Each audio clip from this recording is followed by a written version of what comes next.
Mga Salmo 38. O Ginoo, ayaw ako badlunga diha sa imong kasuko. Ayaw ako siluti diha sa imong kapungot. Mitaroy kanako ang imong udyong o giduot mo ako. Grabe na ang akong sakit tungod sa imong kasuko. Masakiton ang tibuok kong lawas tungod sa akong mga sala. Gilumsan ako sa akong mga sala o nadatugan ako sa kabug-at niini. Tungod sa akong kabuang, nabaho ug nadunot ang akong mga samad. Nagtikuko na ako o nalupog o nagbangutan ako sa tibuok adlaw. Taas ang akong hilanat ug himalatyo na ako. Wala na ako'y umoy o paglaom. Nag-agulo ako tungod sa kasugo.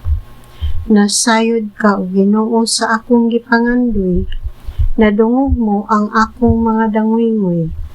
Mikusog pagpitik ang akong kasing-kasing. Nawad-an ako umoy o nahalap ang akong mga mata.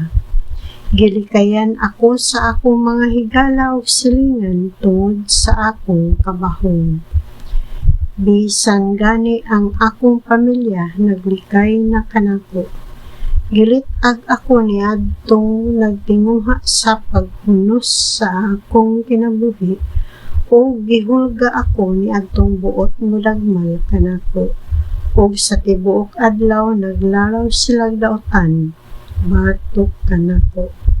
Sama ako sa bungol nga dili makadungog o sa amang nga dili makasulti. Sama ako sa tawo nga dili makatubag kay dili man makadungog. Apan misalig ako kanimo, Ginoo. Ikaw o Ginoo nga akong Dios, mauman ang motubag kanako. Ayaw tuguti nga ikalipay sa akong mga kaaway ang akong kaguol o ipagarbo nila ang akong pagkapukan. Hapit na ako matumba o walay hunong ang akong pag-antos. Gisugid ko ang akong kalapasan o nahasol ako tungod sa akong mga sala. Gamhanan ug pusgan ang akong mga kaaway ug daghan ang nasilag kanako sa walay igo nga kapasikaran. Kadtong mibalus ug dawtan sa akong kaayo, akong kaaway kay maayo man ako binuhatan. Ayaw intawon ako biyai o Ginoo. Ayaw pahilayo kanako o Diyos ko.